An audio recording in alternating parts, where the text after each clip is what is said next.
ఈరోజు అంబేద్కర్ గారి జయంతి సందర్భంగా అందరూ సంతోషంగా ఘనంగా నివాళులు అర్పించాలని అనేక కార్యక్రమాల్ని రెడీ చేసుకున్నాం.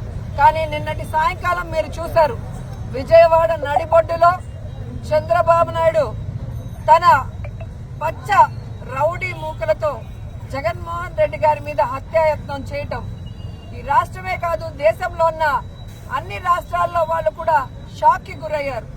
అంటే ప్రజల అభిమానం పొందడానికి ప్రజలకు చేసిన మంచి చెప్పుకోవాలి, లేదా ఏం మంచి చేయబోతున్నామో చెప్పుకొని వారి యొక్క ఆశీర్వాదాలు తీసుకోవాలి. గాని ప్రజలు అభిమానించే నాయకుడిని లేకుండా చేసి తాను అధికారంలోకి రావాలన్న కుట్ర కుతంత్ర రాజకీయం చంద్రబాబు నాయుడు చేయడం దురదృష్టకరం.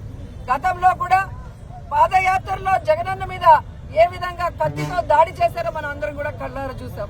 మళ్ళీ ఈ రోజు కరెంటు ఆపి ఏ విధంగా ఆయనని టార్గెట్ చేశారో కూడా కళ్ళారా చూసాం. ఈ రాష్ట్రంలో ఉన్న ప్రతి పేదవాడు ఈ రోజు ఏడుస్తున్నాడు.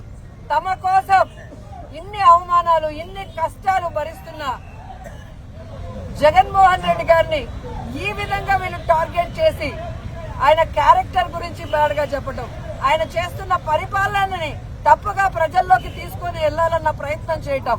ఈ రోజు సిద్ధం సభలు గాని మేమంతా సిద్ధం బస్సు యాత్రలో మండు టండల్లో కూడా వెన్నెల్లో లాగా ప్రజలు సంతోషంగా నిలబడి ఈ రోజు ఆయన ఆహ్వానిస్తుంటే కడుపు మంటతో ఆయన మీద హత్యాయత్నం చేయించడం ఈ రాష్ట్రంలో ఉన్న ఎవరూ కూడా మర్చిపోరని కూడా తెలుగుదేశం పార్టీ వాళ్ళకి హెచ్చరిస్తున్నాం. ఈ రోజు మీకు చెప్తున్నాం, ప్రజలు అభిమానించే ప్రేమించే జగనన్న రక్తం మీరు కళ్ళ చూశారు. ఖచ్చితంగా 2024 మే 13 జరిగే ఎన్నికల్లో తెలుగుదేశ జనసేన పార్టీల రక్తాన్ని కళ్ళ చూసే విధంగా ప్రజలు వాళ్ళకి ఓట్లతో బుద్ధి చెప్పి ఆ పార్టీని ఈ రాష్ట్రం నుంచి తరిమి కొడతాయని కూడా వాళ్ళకి తెలియజేస్తూ ప్రజల్లోకి జగనన్న అభిమానులంతా వెళ్లి చంద్రబాబు నాయుడు చేస్తున్న కుటిల రాజకీయాలు వెన్నుపోటు